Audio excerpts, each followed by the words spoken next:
오늘 성경은 태초에 하나님이 천지를 창조하셨다.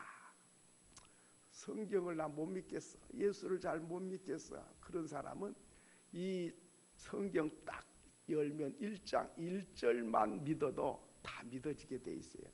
아무것도 없는데 하나님이 천지 만물 다 지으셨다, 이 사실을 믿으면 못 믿을 이유가 없어요. 그런데 이 한 구절을 못 믿어서 의심이 많은 거예요. 그런데 오늘은 짧은 시간에 말씀을 다 드릴 수는 없고 집중해서 말씀드리고 싶은 것은 2절 말씀입니다. 2절 한번 같이 읽겠습니다. 시작. 땅이 혼돈하고 공허하며 흑암이 깊음 위에 있고 하나님의 영은 수면 위에 운행하시니라.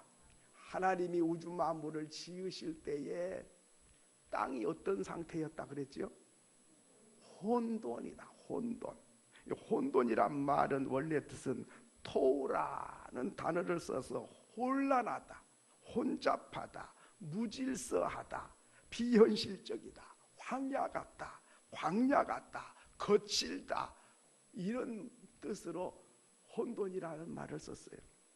자, 그러니까 하나님이 우주 만물을 창조하시는데 질서 가운데서 딱 창조하시면 얼마나 좋겠습니까마는 혼돈 상태에서 지으셨고, 그러면 혼란하고 혼돈이 있으면 하나님이 거기 간섭 안 하고 떠나가셨으니까 혼돈이 있겠다 이렇게 생각하는데, 그게 아니고 혼돈, 혼란, 이렇게 무질서, 비현실적이고 헷갈리고 이해가 안 되는 그런 상황에서도 하나님은 우주 만물을 지으셨고, 지으실 뿐만 아니라 하나님의 영이 그 수면 위에 어떻게 하셨다 그랬죠?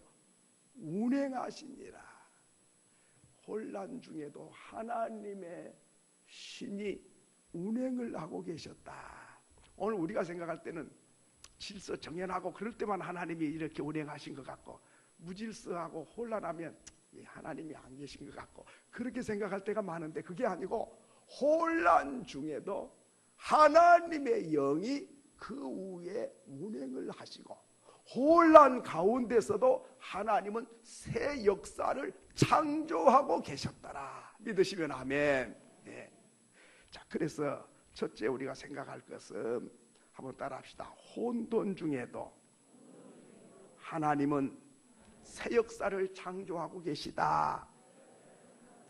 믿으시면 아멘. 자, 그러면 우주 만물 지을 때만 그런 게 아니고 내 삶 속에도 혼란해. 왜 이런 일을 만났을까? 왜 이런 일이 생겼을까? 어떻게 하나님이 사랑하는 자녀에게 이런 일이 있을 수가 있을까? 이해가 안 되고 혼란할 때가 종종 있어요. 자, 그러면 성경에도 그런 인물이 많이 있지요. 다윗, 목동입니다. 근데 너무 하나님을 바로 잘 섬겨. 그런데 어린 아이인데, 소년인데 하나님께서 사무엘아, 사무엘아, 예, 이새의 아들, 막내 아들 다윗에게 기름을 부어서 이스라엘의 왕을 삼으라 말씀하셨어요. 알았습니다. 그리고 이제 사무엘 선지자가 이새 집에 가서 네 아들들 다 오너라. 하나님이 네 아들 가운데에 왕이 될 사람이 있다고 기름을 부어서 이스라엘의 왕을 삼으라 그래서 왔다. 얼마나 좋을까요? 와, 세상에 우리 아들 8명 있는데 그 중에 하나가 왕이 된대. 얼마나 좋은지. 그래서 자, 봐라, 전부 목욕 제기하고 새 옷 갈아입고 사무엘 선지자 앞으로 모여라. 너희 중에 왕이 될 사람이 있어서 기름 부으려 오셨대. 와, 목동이들이 그냥 흥분해 버렸어요. 이게 뭔 이런 일인데. 그래서 큰아들부터 차근차근 기름을 부을까요? 아니야. 잘생겼는데요. 외모를 보지 마라. 나는 중심을 보는 하나님이야. 첫째 아들 통과, 둘째도 통과, 다 통과했는데 7명까지 다 했는데 없어요. 네 아들이 다냐? 하나 있어요. 망둥이 하나 있는데 양치고 있어요. 데려오너라. 그래서 다윗은 목욕도 못하고 옷도 안 갈아입고 그냥 바쁘게 뛰어왔는데 하나님께서 이 아들에게 기름을 부어서 이스라엘 왕을 삼으라 아멘 하고 기름을 부었어요. 그래서 너희 앞으로 하나님이 이 나라 왕이 되도록 하나님이 세우신다 그래서 언행심사를 조심하고 단단히 준비해라. 그랬는데 왕이 될 줄 알았는데 왕이 된다고 기름까지 부어놨는데 현실은 아닌 거예요. 사울 왕이 죽이려고 쫓아다니는 거예요. 저게 나보다 인기가 높아. 저걸 없애버려야 돼. 왕이 죽이겠다고 군대를 불어서 잡으려고 돌아다니고 때로는 창을 던지고 잡힌 날은 초상치는 날이에요. 한번 생각해 보세요. 아니 왕이 된다고 하는 사람을 이렇게 도망자가 되고 피해는 피난 다녀야 되고 벌벌 떨어야 되고 잡히면 죽게 생겼는데 왕이 될 가능성이 있습니까? 하나님의 말씀과 현실은 엇박자 같아. 안 맞아. 도저히 이게 뭐 하나님 말씀이 이게 도저히 안 맞는 것 같은데 왕이 될 사람을 죽이려고 하는데 하나님이 가만히 두다니 저 사람을 탁 쳐버리고 나를 왕을 세우든지 해야지. 맨날 도망다니고 불안에 떨고 왕이 될 가능성은 전혀 없는 거예요. 그래서 혼란하고 혼돈이 온 거지. 그래도 하나님은 그 순간에도 하나님은 떠나 계신 게 아니라 그 순간에도 다윗을 위해서 일하고 계신 줄 믿습니다. 훈련이 필요하고 연단이 필요하고 내가 왕이 됐을 때에 내 같은 사람들이 많이 있을 텐데 어떻게 그들을 통치하고 다스릴 것을 미리 교훈하고 있는 것이지요. 다윗뿐만 아니지요. 요셉도 마찬가지입니다. 꿈을 꿨는데 해와 달과 별 11별이 나에게 절을 하더라. 그러더니 11단의 볕단이 내 볕단을 향해서 절을 하더라. 와, 내가 위대한 사람 될 모양이야. 와, 하나님이 엄청난 사람으로 만드실까봐. 이렇게 하나님의 주시는 계시는 높은 사람, 위대한 사람, 존경받는 사람 될 것을 꿈을 보여줬는데 현실은 형들이 미워하고 왕따시켜버려. 애굽으로 팔아내겨버려. 애굽에 가서 종노릇에 종노래한 것도 억울한데 감옥에 들어가서 억울한 옥살이를 해. 아니 해와 달과 11별이 절을 하는 그렇게 위대한 사람 만들어줄 줄 알았는데 현실은 전혀 반대 방향으로 가고 있어서 요셉이는 혼돈에 빠진 거죠. 혼란한 거죠. 하나님 말씀하고 전혀 현실은 다르게 가네. 어떻게 해야 되나? 그런데 한번 생각해 보세요. 하나님이 그때의 요셉을 떠나고 안 계시고 몰라서 그런 게 아니고 하나님은 애굽 나라의 총리를 만들고 싶은데 애굽으로 가려고 그럽니까? 아버지 좋다고 아버지가 끼고 도니까 애굽 갈 이유가 없어요. 그러니까 어떻게 합니까? 형들을 미워하게 해서 그래서 애굽으로 보내게 되고 그래서 왕이 꿈을 꿨을 때에 왕 앞으로 인도할 사람을 만나야 돼. 어디에서? 감옥에서 술 따라주는 관원이 거기에 올 거니까 거기서 만나가지고 꿈 잘 해몽한 사람으로 추천을 하게 만들어서 바로왕의 꿈을 해몽하고 애굽 나라의 총리를 만드시려고 가게 하신 거예요. 요셉이가 지발로 절대로 감옥에 안 가요. 그 착한 요셉이가 뭐 때문에 감옥에 가겠어요? 그러니까 형들을 통해서 갈 수밖에 없도록 보디발의 아내를 통해서 누명을 뒤집어 써갖고 죄 짓고 가야 되는데 죄 집니까? 하나님 동행한 사람 죄 집니까? 갈 이유가 없어. 그러니까 억울하게 만들어서라도 그곳에 가서 하나님이 뜻을 이루시려고 한 것이죠. 그런데 만약에 오늘 우리 같으면 아니 뭐 하나님이 뭐 해와 달과 11별이 절하는 그런 사람 되게 한다더니 말짱 거짓말이네. 현실은 아니잖아. 뭐 그런 하나님이 있어. 이렇게 생각하기가 쉬운 거죠. 그뿐만 아니에요. 모든 성경이 다 그래요. 만왕의 왕이신 예수께서 이 땅에 오셔서 우리를 죄에서 구원할 부시고 병든 자를 고치고 앉은병이를 일으키고 죽은 자도 살리시던 그분이 힘없이 비참하게 십자가를 주고 피 흘려 죽어버린 거예요. 아니 뭐 본인도 못 구원해.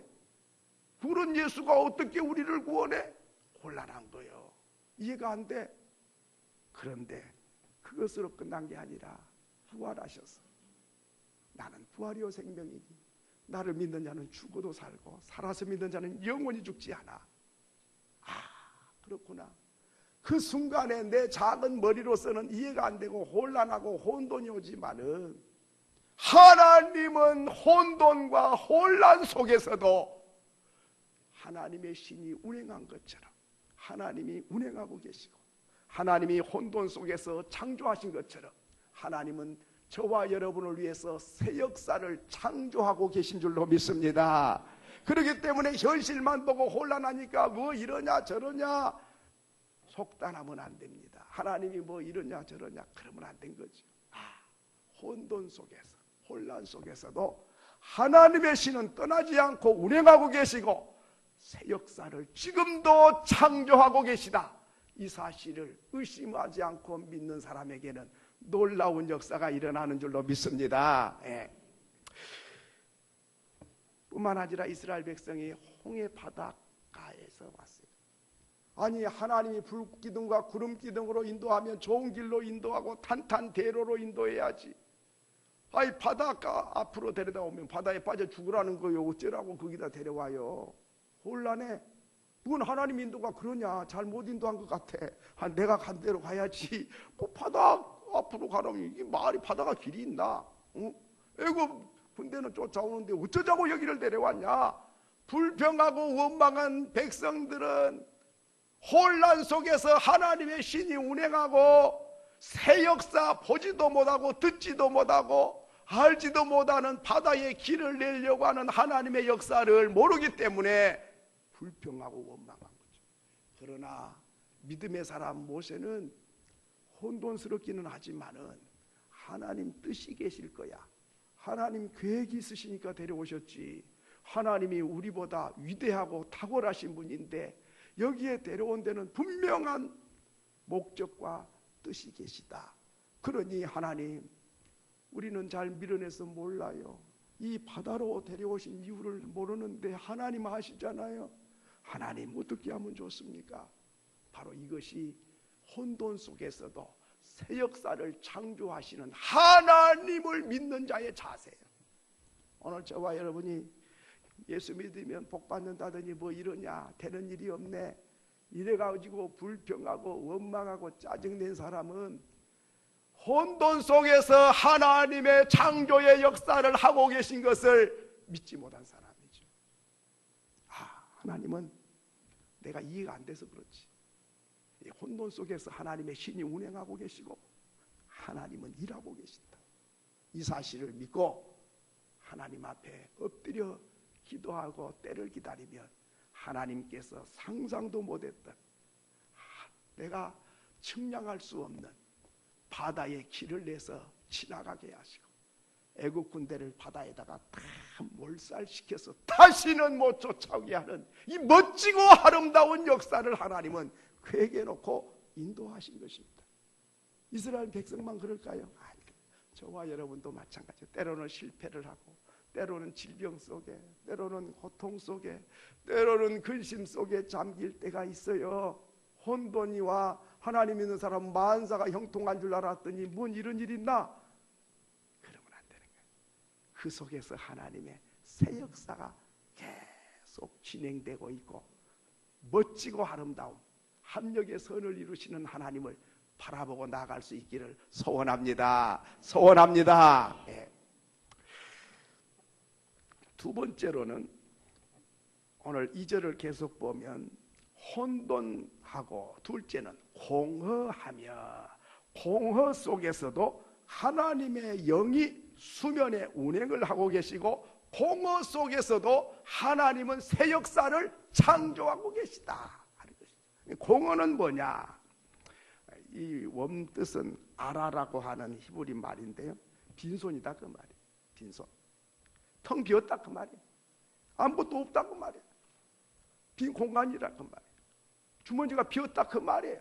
창고가 비었다 그 말이에요. 떼거리가 없다 그 말이에요. 그런 때에 오늘 우리가 이해가 잘 안 돼. 하나님 믿으면 복 받는다 그러고, 하나님 믿으면 잘 된다 그러고, 하나님 믿으면 풍성해진다는데, 이렇게 나는 빈손인가? 하나님 믿으면 성공한다는데 실패를 할 때가 있고, 하나님을 믿으면 형통한데 불통할 때가 있어. 이럴 때, 빈손일 때, 가졌던 주머니가 비어버렸어. 통장이 비어버렸어. 떼거리가 없어졌어. 하는 일이 없어. 잘 되는 일이 없어. 이렇게 공허할 때, 마음도 공허하고 생각도 공허하고 가진 것도 없고 빈손일 때, 그때에 하나님이 내 떠난 거 아닌가? 하나님이 나 도우시면 이럴 수가 있을까? 이렇게 의심을 가지기가 쉽지요. 그런데 공허 속에서도 하나님의 영은 수면 위에 어떻게 하셨다? 운행하고 계셨어요. 그리고 공허 속에서도 하나님은 창조하고 계셨어요. 이걸 우리는 잊으면 안 됩니다. 하나님께서 아브라함에게 네 독자 아들 나에게 바쳐라 말씀하십니다. 하나밖에 없는데, 아니 이 아들을 통해서 하늘의 별처럼 바닷가의 모래알처럼 많은 백성을 일으켜 주겠다고 약속해 놓고 그 아들을 바치라고 하면 빈손이 되는데, 그러면 무슨 재주로 하늘의 별처럼 바닷가의 모래알처럼 많은 자손을 얻을 수 있는가 하는 것이죠. 이해가 안 되잖아요.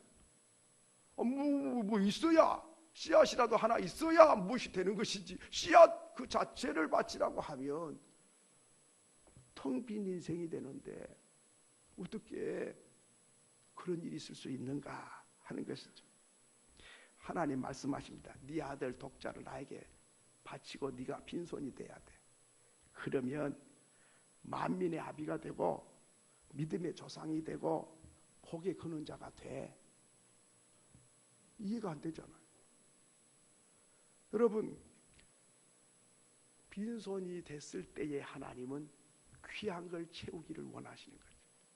뭐 잡다한 거 쥐고 움켜쥐고 있을 때는 더 좋은 걸 줘도 받을 손이 없어. 그건 나 빈손이 돼. 그래야 가진 것보다 더 좋은 걸 주고 싶어. 이게 하나님의 마음이네. 여러분 아시다시피 탕자는 아버지의 재산을 가지고 먼 나라에 가서 허랑방탕 다 먹어버렸어요. 그리고 거지가 됐어요. 그리고 남의 돼지를 쳐주는 사람이 됐습니다. 돼지가 먹는 쥐염 열매로 배를 채우고 있었습니다. 돼지하고 같이 자고 돼지하고 같이 사는 거예요. 와, 부잣집 아들이 돼지 신세가 되고 거지 신세가 되고 빈손이 돼버렸어요. 그 많던 재산 아무것도 없어요. 그때에 탕자의 마음에는 아버지가 보고 싶은 거지.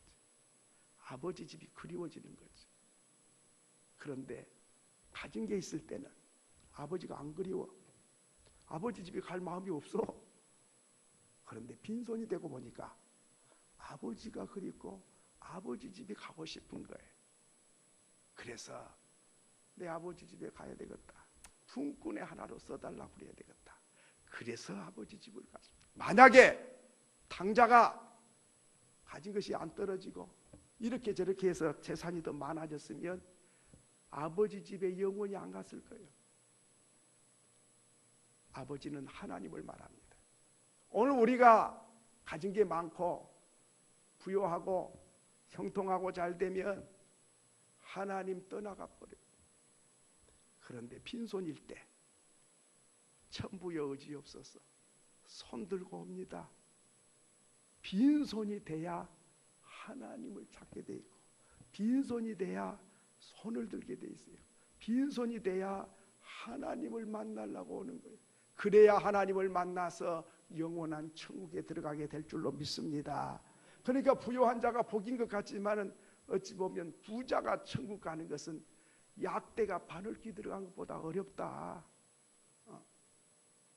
부자가 뭐 죄가 있어서가 아니라 부유하면 하나님 없이도 살 수 있을 것 같아.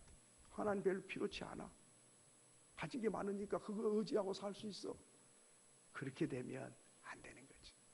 이스라엘 백성들이 광야를 지나서 가나안 땅을 가고 있었는데요, 그들은 가진 게 없고 먹을 게 없었어요. 근데 아침마다 만나가 내려가지고 그걸 먹고 살았어요. 그러니까 오늘 자고 일어나면 만나가 있어. 또 긁어다 먹고, 또 한참 가다가 또 거기 진을 치고 잠을 자고 아침에 일어나 거기 또 내려 있어. 그거 먹고, 그렇게 해가지고 가나안 땅을 갔어요. 만약에 평생 먹을 게 있으면 가나안 땅 갈 수 있을까요? 못 가. 왜? 1년에 쌀 한 가마, 성인이 쌀 한 가마 먹어요. 80kg. 지금은 뭐 작게 잡으니까 40kg 잡수면 1년 잡술 거예요. 옛날에는 밥밖에 먹을 게 없어가지고 막 새참까지 밥으로 먹으니까 하루에 5번 먹고 일하니까 80kg 한 가마니 먹어 1년에 먹어도 살이 안 쪄. 살찌는 한 명도 없어. 네, 그렇게 살았거든요. 근데 1년에 쌀 한 가마 80kg면 40년 먹을 거 40가마를 주면, 여기다가 산더미처럼 40가마 쌓아놓으면 가나안 땅에 갈 수 있을까요? 못 가. 이걸 어떻게 가져갈 수 있어야지. 자동차도 없지. 어디다 싣고 갈 수가 없어. 짊어지고 갈 수도 없지. 저기 가면 굶어 죽어버리니까 못 가. 이것 때문에 못 가는 거예요. 그게 바로 부자가 천국 가기 힘들다고 말이에요. 그런데 아무것도 없어. 없으니까 가는 거예요. 왜? 짐이 없잖아. 거기 가면 또 아침에 주잖아. 그거 먹고 또 가잖아. 계속 40년 가가지고 가나안 땅에 들어가는 거예요. 부자가 천국에 들어가게 되는 어려운 이유를 아시겠죠? 그 많은 것 때문에 내 갈 길을 못 가요. 믿음 생활이 안 돼. 여러분, 나옴이라고 하는 여인이 남편과 두 아들을 데리고 모압 지방에 갔습니다. 모압 지방에 갔다가 남편 죽어버렸어요. 두 아들도 죽어버렸어요. 두 며느리만 남았는데, 한 며느리는 다른 데로 재혼해 갔어요. 롯이라고 하는 모압 여자 며느리 하나하고 나오미가 이스라엘 땅으로 돌아왔어요. 그때에 나오미를 이스라엘 사람들이 알아봤어요. 야, 이 나오미잖아. 너 어디 갔다 왔냐? 나 나오미라 그러지 마라. 나아마라 그래라. 나오미는 기쁨이란 뜻인데 내 기쁨이 없어. 남편 잃고 두 아들 잃어버렸는데 무슨 기쁨이냐? 나 기쁨이 아니야. 나아마라 그래. 나아마는 뭐냐? 쓰다는 뜻이. 슬픈 인생이라 그 말이야. 나 슬픈 인생이야. 기쁜 인생이라고 말하지 마라. 그때에 그들은 먹을 게 없었어요. 그래서 이삭을 주어서 먹었습니다. 그런데 이삭을 주려고 밭을 돌아다니다가 보아스의 밭에 갔습니다. 거기 가서 이삭을 줬더니 보아스가 인심이 너무 좋아. 믿음도 좋고 멋쟁이요. 얘들아, 많이 흘러나라. 저 여자 많이 주워가도록 해. 꾸짖지 말고 먹을 것도 주고. 그래가지고 보아스를 만나서 결혼을 하고 거기에서 이새를 낳고 다윗 왕을 낳고 솔로몬을 낳고 예수 그리스도가 탄생하는 로얄 패밀리가 됩니다. 만약에 먹을 것이 넉넉했으면 이삭 주러 갔을까요? 이삭 죽지 않았으면 보아스를 만나러 거기 갔을까요? 만날 이유가 없죠. 그렇습니다. 빈손되게 하셔서 내 발걸음을 하나님의 뜻으로 인도하시고, 그래서 거기에서 만남을 주시고 거기에서 새 역사를 창조하시는 것이죠.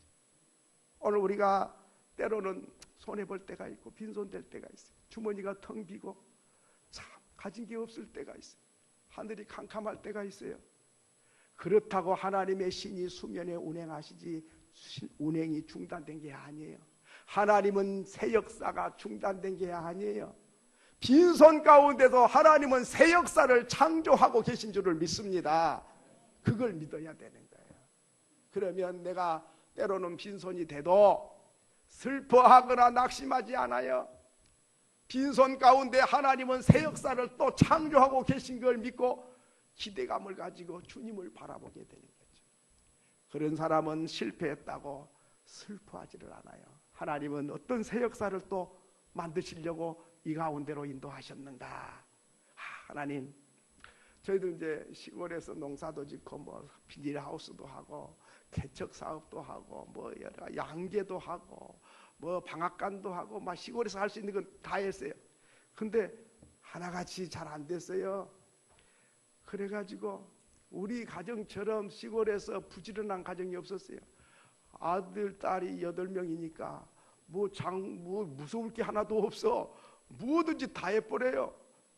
방앗간도 우리끼리 다 해. 뭐 사람 사올 필요도 없고, 비닐이 하우스도 뭐 사람 조금 손이 모자라면 살까? 우리가 다 해버려. 그런데도 안 됐어요. 그래서 손을 털고 상경에서 서울로 올라와서 흑석동 국립묘지 옆에 높은 산꼭대기에 물 지게 지어다가 먹는 그 별 볼 일 없는 얼음이 땡땡 어는 그런 방앗간을 얻어가지고 그거 월세로 얻어가지고 살기 시작해가지고 하나님이 우리를 다 공부시켜 주시고 하나님이 은혜를 주신 거예요. 시골에서 농사 조금 잘 되다 안 되다 그랬으면 그거 못 넣어가지고 이제 아주 공부한 거 다 못했을지도 몰라요. 하나님은 빈손되게 하셔서 새 역사를 창조하고 싶은 뜻이 계신 거예요. 그렇습니다. 세리와 바리새인이 성전에 기도하러 올라갔습니다. 세리는 기도했습니다. 따로 서서, 저 세리 곁에 있으면 부정타, 더러운 인간이니까 저 옆에 가면 안 돼. 따로. 그래가지고 하나님, 나는 포색한 일도 없고 불의한 일도 없고 가늠한 일도 없고 11조를 떼어먹은 적도 없고 저런 세리하고도 수준 차이가 나는 사람입니다. 하나님께 자기 의를 자랑을 해. 배가 불렀어. 풍성해. 그런데 세리는 얼굴을 들을 수가 없고 가슴을 치면서 하나님, 나는 죄인입니다. 가난한 마음, 회개하는 마음, 나를 불쌍히 여겨주세요. 이 가난한 마음 가진 세리의 기도를 하나님이 들으시고 바리새인의 기도는 외면하시고 가난한 마음으로 회개하는 세리를 의롭다고 인정해 주시고 용서하시고 사랑하시고 축복해 주신 줄 믿습니다. 그렇습니다. 오늘 우리는 가난한 마음, 가진 게 많아도 마음만은 가난해야 돼요. 기도할 때도 하나님께 겸손해야 되고 사람을 대하더라도 겸손하게 가난한 마음으로 해야 하나님이 새 역사를 창조해요. 뭘 좀 가졌다고, 뭘 좀 배웠다고 목에다 힘을 주면 그때부터 하나님은 꺾어버려요. 교만한 자를 물리치시고 겸손한 자에게 은혜를 주신지라. 교만은 패망의 선봉이요 넘어짐의 앞잡이니라. 하나님은 가난한 자의 마음을 붙잡으십니다. 뿐만 아니라 마가복음 7장 24절에 보면 수로보니게 여인이 나옵니다. 딸이 귀신이 들려버렸어요. 그러니까 미쳐가지고는 헛소리를 하고 산이고 들이고 미쳐서 헤매고 돌아다녀. 아픈 줄도 모르고 창피한 줄도 모르고 다 큰 처녀가 이렇게 짐승보다 못하고 이렇게 소리소리 질러대는 귀신이 들린 거예요. 그러니까 어머니가 예수님 찾아와서 예수님, 내 딸 좀 고쳐주세요. 귀신이 들렸어요. 예수님 말씀하시기를 자녀의 떡을 취해서 개들에게 주는 건 합당치 않아. 그 소리가 뭐요? 너는 이방 여자잖아. 너는 개와 같아. 개 취급을 받았어요. 그때에 수로보니게 여인이 말합니다. 주님, 개라도 주인의 개입니다. 부스러기만이라도 좀 주세요. 예수님이 감탄했어요. 딸아, 네 믿음이 크도다. 내 믿음대로 될지어다. 귀신이 떠나가고 깨끗한 사람이 됐습니다. 그 여인은 딸이 귀신 들리고 보니까 체면이고 자존심이고 없어. 딸을 고치고 와야지. 아니 안 고쳐주면 말지 뭐 그것은 개 취급을 해요? 아니 한 생명이 천하보다 귀하다 그러는 예수님이 어떻게 사람을 그렇게 개 취급을 해요? 안 고쳐주면 그만둬요. 그리고 도망을 떠나가야 맞는데 지금 딸이 그런 형편이 되고 보니까 그를 자존심이고 그를 말을 하고 싶지를 않아. 개처럼 취급받아도 화내지도 않고 맞습니다. 개라도 부스러기만이라도 좀 주세요. 주님은 그 가난한 마음을 보시고 그 딸을 고쳐주십니다. 그렇습니다. 오늘 우리가 이 가난한 마음을 가지고 살아야 됩니다. 공허한 중에도 빈손 중에도 아무것도 없는 중에도 하나님의 신은 운행하고 계시고 새 역사는 창조하고 계신 줄로 믿습니다. 세 번째 마지막으로는 어둠 속에서도 하나님은 운행하고 계시다 했습니다. 흑암의 깊음 위에 있고 하나님의 영은 수면에 운행하시니라. 흑암은 아시지요? 어두운 것을 말하지요. 어둠 속에서 창조하고 계시다. 아까 말씀했지요. 이사야서 53장 3절에 흑암 중에 보화와 숨은 재물을 주겠다. 그렇습니다. 흑암은 좋은 게 아니지만 그 속에 보화가 감춰 있어요. 그러니까 검은 보자기 속에 보석이 들어있다 그 말이에요. 검은 보자기만 보고 에이 그 시커먼데 내버려. 그러면 보석을 버리게 되는 거지. 그렇습니다. 하나님은 우리를 축복하실 때에 검은 보자기 속에다가 복을 담아두고 가지라고 말씀하십니다. 겉으로 볼 때는 검어 좋지 않아 보여. 포장지가 형편없어. 포장지만 보지 말고 그 속에 보화가 감춰져 있다 하는 것이죠. 그렇습니다. 아브라함에게도 조카를 키웠어요. 잘 키워가지고 부자 되게 해줬더니 이제 너무 많으니까 나눠줘야 돼. 그러니까 아브라함이 말했어요.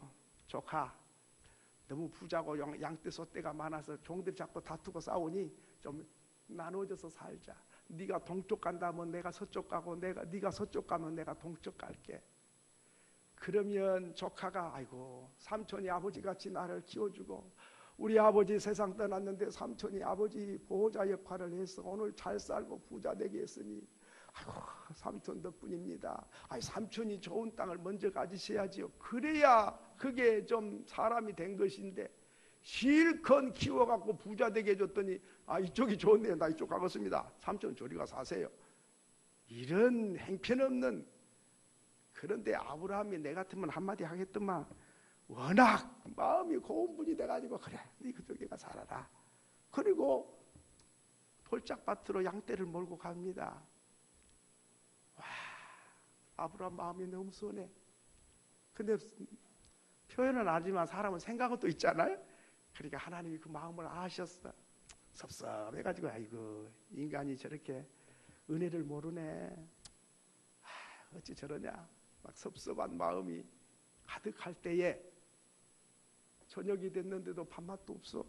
시무룩해가지고 고개를 숙이고 있는데 하나님께서 아브라함아 예 밖에 나오고 데이트 좀 나가자. 아이 좋지요. 뭐 하나님이 데이트하자. 뭐 얼씨고 나고 하나님을 따라서 밖에 나갔더니 눈을 들어 하늘을 봐라. 예. 뭐가 보이냐? 새카만 하늘에 별이 총총 아주 빛납니다. 그래. 너 자녀들이 어둠에서 이렇게 빛나는 자녀가 많이 탄생할 거야. 주님이 어둠 속에서 별들을 보여주시고 반짝거리는 후손이 많이 태어날 것을 예언해 주셨습니다. 그렇습니다. 욥은 고난 중에 어둠 속에서 정금같이 반짝거리는 인물로 하나님은 일으켜 주셨습니다. 그래요. 현실을 보면 어둡고 희망이 안 보일 수 있어요. 그렇지만은 그 중에도 흑암 중에도 하나님의 신은 여전히 운행하고 계시고 하나님의 창조는 계속 이루어지고 있는 줄로 믿습니다. 그렇기 때문에 검은 보자기 같은 현상만 보고 낙심하거나 슬퍼할 일이 아니고 하나님께서 새 역사를 지금도 창조하고 계시다. 이 사실을 우리가 잊으면 안 되는 거죠. 그 사실을 믿으면 낙심하지 않고 근심하지 않는 거죠. 하나님이 나보다 더 탁월하시니까. 이사야서 55장 8절로 9절에 보면 하늘이 땅보다 높음같이 내 길은 너희 길보다 높으며 내 생각은 너희 생각보다 높으니라. 그렇습니다. 하나님은 우리 수준하고보다 월등하신 분인데 이 작은 머리로 이해가 안 된다고 속단을 하고 쉽게 분노하고 근심하고 걱정하고 원망할 일이 아니고 위대하고 강하신 하나님이 새카만 흑암에 쌓여 있어도 하나님은 그 안에서 보화를 창조하고 계신 것을 믿으시고 감사하고 기뻐하고 주님을 신뢰하며 나갈 때에 하나님께서 놀라운 새 역사를 저와 여러분의 삶에 창조하실 줄을 믿습니다. 믿으시면 아멘.